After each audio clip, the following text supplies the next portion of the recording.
मीनू जी मैं फिर आपके पास आ रहा हूं। जो मेरा अभी एक मूल प्रश्न ये है कि मोदी जी ने पास्ट में दिखाया है कि जब तक उनके मन माफिक नहीं होता वो कुछ भी नहीं करते हैं, उनको किसी चीज की चिंता नहीं है। जो एक खतरा मुझे अभी भी लग रहा है, जो मेरा एक और प्रश्न ये है कि ये इलेक्शन रिफॉर्म और वन नेशन वन इलेक्शन दो अलग अलग चीजें हैं। खर्चा कम करना और इलेक्शन ट्रांसपेरेंट हो, आम आदमी उसमें बिना किसी दबाव के वोट दे पाए, ये दो अलग अलग मुद्दे हैं और दोनों को मिक्स करने की जरूरत नहीं होनी चाहिए। ये जो मोदी जी उसको घालमेल कर रहे हैं। लेकिन साथ में मुझे मेरा एक सेंस कहीं ये कह रहा है कि मोदी जी जब तक पक्का नहीं हो जाएंगे, और मैं ये बात किसी वजह से कह रहा हूं, मेरे कोई ऐसा व्यक्ति जो पोजीशन ऑफ अथॉरिटी में है उसका कहना, हमने पूछा कश्मीर में इलेक्शन कब होंगे, उसने कहा जब तक बीजेपी को लगेगा या नहीं कि हम जीत जाएंगे तब तक इलेक्शन नहीं कराएगी बीजेपी। क्या इस तरह की एक बना स्थिति मोदी जी बना सकते हैं कि अगर मेरा पक्का नहीं होगा कि मैं जीत रहा हूं तब तक मैं किसी ना किसी तरह से इस इलेक्शन को पोस्टपोन कराऊंगा, चाहे जैसे भी हो?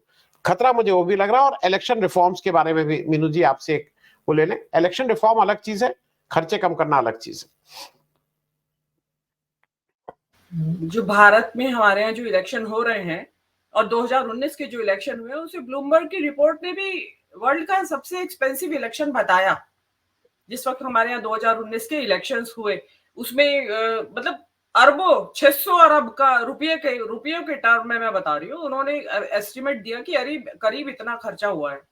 अब आप देखिए कि एक तरफ देखा जाए तो भाई आप 1 अरब 40 करोड़ की आबादी है, तो उसके हिसाब से वोटर्स है और बहुत ज्यादा क्षेत्रफल भी है देश का, तो उसमें खर्चा तो होगा, जब भी इलेक्शन होंगे खर्चा तो होगा। लेकिन खर्चे को बहाना बना के आप वन नेशन वन इलेक्शन और इस तरह की, ये वन नेशन वन इलेक्शन का कॉन्सेप्ट अपने आप में ही एक तानाशाही प्रवृत्ति का सूचक है। देखिए ये देश जहां पे पार्लियामेंट्री फॉर्म ऑफ गवर्नमेंट है, हर एक स्टेट में आप पहले तो अपना ऑपरेशन लोटस बंद करें ना, तब जाके वन नेशन वन इलेक्शन होगा। आप जहां चाहे वहां ऑपरेशन लोटस कर देते, सरकारें अस्थिर हो जाती है, वहां जरूरत पड़ जाती है। तो जो इलेक्शन का जो हमारे यहाँ जो इतनी आबादी के साथ साथ फिर आपने उसको उसमें इतना ज्यादा टेक्नोलॉजी का समावेश कर दिया है। जैसे अभी बात हो रही है कि आर्टिफिशियल इंटेलिजेंस को भी लाया जाएगा और उसमें कह रहे हैं कि बीजेपी सबसे ज्यादा आगे है, उसको इस्तेमाल करने के लिए उन्होंने हायर भी कर लिए हैं कंपनीज कि जो आर्टिफिशियल इंटेलिजेंस का इस्तेमाल करेंगी। अब आप विदेशों की कंपनियां जिन्होंने हायर की हैं आर्टिफिशियल इंटेलिजेंस कंपनीज अपने इलेक्शन कैंपेन में, तो वो खर्चा कहां जाके रुकेगा? तो आप अपना खर्चा तो रोक नहीं रहे हैं और नेशन को बता रहे हैं कि भाई एक वन नेशन वन इलेक्शन करें। तो ये बात उनको जो समझ में मोदी जी का क्या है कि उन्होंने जो कमेटी बिठाई है उसकी रिपोर्ट चाहे जो भी आई हो, वो तो नाम मात्र के लिए खुद को लोकतांत्रिक दिखाने के लिए उन्होंने ये कमेटी बैठा दी और उसकी रिकमेंडेशंस ले लेंगे, लेकिन होगा वही जो उनके दिमाग में है, जो उन्होंने सोच के रखा है। अब मेरा ये मानना है जो अब आपने आज के इलेक्शन जो आम जनरल इलेक्शन होने जा रहे हैं, आई थिंक सो आपका मकसद ये है पूछने का कि भाई इस 2024 के साथ ही पूरे देश के विधानसभाओं के इलेक्शन भी होंगे या नहीं, या करवाना चाहते हैं क्या मोदी जी? देखिए मेरा ख्याल से तो ये रिस्क लेने का टाइम गया। ये रिस्क ले सकते थे वो 2019 में या उसके बीच में कहीं ले लेते, या उन्होंने जिस दिन राम मंदिर का उद्घाटन किया था उस दिन ले लेते। लेकिन आज का टाइम जो है, आज जो स्थिति बनी है राम मंदिर के उद्घाटन के बाद से, मोदी जी को अपने 272 सीट का ही श्योरिटी नहीं है कि मैं जीत पाऊंगा। तो जब वो लोकसभा में नहीं जीत पाएंगे तो राज्यसभा के राज्यों में जो विधानसभाओं के इलेक्शन है वहां तो और भी ज्यादा उनको दिक्कत आने वाली है। और आप देख भी रहे हैं कि किस तरीके से एनडीए को दोबारा से रिवाइव किया गया और हर एक राज्य में वो क्षेत्रीय पार्टियों के साथ अपना ये गठबंधन करने की कोशिश जारी है। हर एक राज्य में आप ऊपर से लेके नीचे तक ले लीजिए, उड़ीसा, आंध्र प्रदेश, बिहार, आपका महाराष्ट्र, हर राज्य में जहां भी क्षेत्रीय पार्टियां हैं सबके साथ। तो वहां अब मोदी जी इस वक्त अगर ये लेंगे ये रिस्क, मेरे ख्याल से अब ये रिस्क वो लेने वाले नहीं है। लेकिन हाँ, एक सूरत हो सकती है जिसका कि आपके शीर्षक में भी लिखा हुआ है कि पोस्टपोन कर दे। उसमें पोस्टपोन करने का बहाना सबसे अच्छा ये हो सकता है कि क्योंकि अभी चुनाव आयुक्त एक रह गए हैं, मुख्य चुनाव आयुक्त हैं बाकी 2 चुनाव आयुक्त उनमें से एक रिटायर हो चुके हैं, एक ने इस्तीफा दे दिया है और 15 तारीख को नए चुनाव आयुक्त की मीटिंग के लिए कैबिनेट की बैठक है, वो जो समिति की जो कमेटी है उसकी बैठक है। उसमें ये हो सकता है कि भाई योग्य व्यक्ति नहीं मिल रहे हैं, क्योंकि इतनी मेहनत एक्सरसाइज करनी है भाई, जो वन नेशन वन इलेक्शन, तो उसके लिए 2 क्या 10 चुनाव आयुक्त भी साथ में अगर होंगे तो वो कम पड़ेंगे। तो इसलिए ये एक बहाना बनाया जा सकता है कि भाई अभी चुनाव आयुक्तों की नियुक्ति का इंतजार कीजिए और उसके बाद हम ये आपका इलेक्शन करेंगे। इसी दौरान में इम्प्लीमेंटेशन कर लिया जाए, पूरा ये तैयारी कर ली जाए कि हम लोग एक वन नेशन वन इलेक्शन और राज्यवार इनकी तैयारी, क्योंकि जैसा आपने बताया कि ये तो 24 घंटे इलेक्शन मोड में ही रहते हैं, हो सकता है इनके पास सारी सूचियां तैयार हों राज्यों की। अब जैसे हरियाणा के जो मुख्यमंत्री बदले गए हैं, कोई वजह समझ में नहीं आती है, किसी को भी समझ में नहीं आ रही है कि क्यों बदले गए हैं। वो एंटी इनकम्बेंसी तो देते रहे आप, ऐसा नहीं होता 9.5 साल बाद एंटी इनकम्बेंसी की चिंता हुई। वो कोई कारण हो सकता है और राज्यों के भी बदले जाए इसी तरीके से, और जब तक कि चुनाव आयुक्तों की नियुक्ति ना हो तो प्रोबेबली मुझे ये लगता है कि इलेक्शन को पोस्टपोन करके, डिले करके ये साध लिया जाए। लेकिन फिलहाल परिस्थिति में, मौजूदा सेटअप में तो मुझे बहुत मुश्किल लग रहा है कि मोदी जी ऐसा रिस्क लेंगे कि अभी, क्योंकि वो जो पोस्टपोन करेंगे उस दौरान वो अपनी इमेज बिल्डिंग एक्सरसाइज जबरदस्त तरीके से करेंगे और उस दौरान उनको अगर श्योरिटी हो जाती है कि मैं जीत सकते हैं, हम यहाँ राज्यों की विधानसभाओं को भी जीत सकते हैं, कुछ नहीं तो 50% जीत सकते हैं, तो वो संभव हो सकता है। और जो आपने ये अभी एक इनके अनंत कुमार हेगड़े जो इनके एक नेता है, उसने भी कहा है कि कम से कम 50% विधानसभाओं में हमारा सरकार बने या बहुमत आए, तब हम संविधान में संशोधन कर सकते हैं। तो एक पंथ दो काज हो जाएंगे, एक नेशन वन इलेक्शन भी और संविधान में संशोधन भी।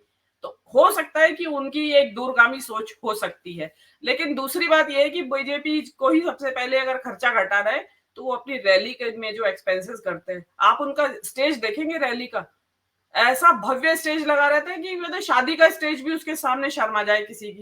किसी की भव्य शादी हो रही हो ना, वहां पे भी कम भव्यता होती होगी स्टेज के ऊपर जितना मोदी जी की रैली का जनसभाओं का स्टेज होता है। तो एटलीस्ट वहां से घटाएं खर्चे को, तो ग्रेजुअली धीरे धीरे सबको ही संदेश जाएगा कि भाई हमारा खर्चा कम हो रहा है। जी, मेरा यही कहना है। अच्छा, मैं मीनू जी जरा एक दो चीजें आपसे समझ लूं।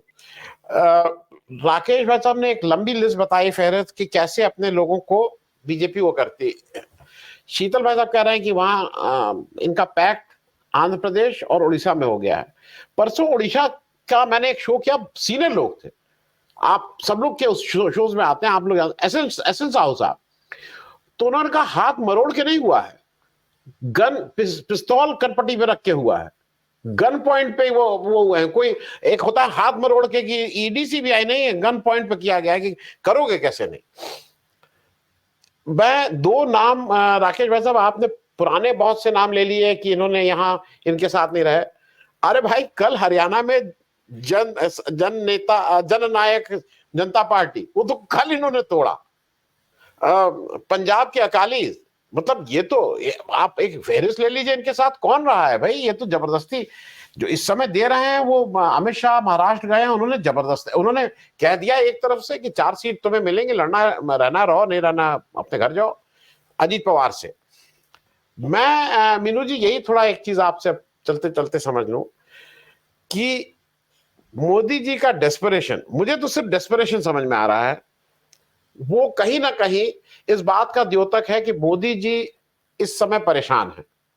वो किस तरह की वेशभूषा में बनारस में जाके दर्शन कर रहे हैं और किस तरह की वेशभूषा में पूजा पाठ कर रहे हैं, मतलब मुझे तो ये लगा आप अभी आप लोग मुझसे, मैं राकेश भाई साहब मेरे दौर के हैं, या प्रोफेसर राजीव गुप्ता जी, अगर याद हो तो एक बचपन में आता था काली माई, हम सब लोग डर के हमारे घर में छुप जाते थे। वो काली माई आती थी जीभ निकाल के और बरसात से पहले घूमती थी, और ये माना जाता था कि उनको कुछ आवभगत करने से पानी पड़ने लगेगा, लेकिन बच्चे बहुत डरते थे।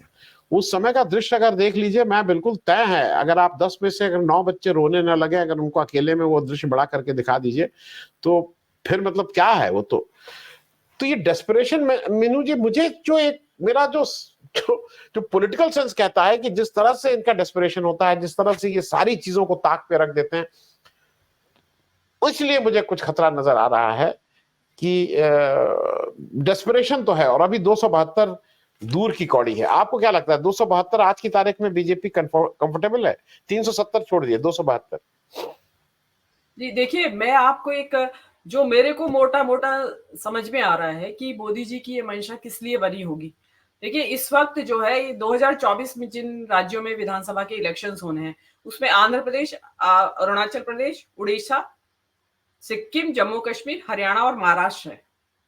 ठीक है, ये हो गए आपके 1 2 3 4 5 6 7 राज्य, तो ये हो गए। प्लस मोदी जी को अगर ये करना ही है और ये एक नजीर स्थापित करना चाहते हैं, इस देश में एक इतिहास बनाना चाहते हैं, तो इन 7 के अलावा जो भाजपा शासित राज्य हैं, छत्तीसगढ़, राजस्थान, मध्य प्रदेश, गुजरात, त्रिपुरा, आसाम, उत्तर प्रदेश, उत्तराखंड, मणिपुर, गोवा और पुडुचेरी, उनकी विधानसभाओं को भंग कर दें। ये छोड़ दीजिए कि कब कब हुए इलेक्शन या नहीं हुए। जब आप भाई एक नजीर स्थापित करना चाहते हैं, जो विपक्ष शासित है वो तो नहीं होने देंगे इस काम को। लेकिन आप बताइए कि देखिए, मैंने खर्चा कम कर दिया, जो अभी आप एक जार्गन की बात कर रहे थे, कॉस्ट इफेक्टिव के लिए क्या वर्ड आप बता रहे थे, उसमें इस्तेमाल किया गया है। तो वो राज्य जो है, ये कम से कम 17-18 राज्य, टोटल 18 राज्य हो जाते हैं। तो आप कर लीजिए, आप करिए तो सही। आप विपक्षियों के भरोसे क्यों बैठे?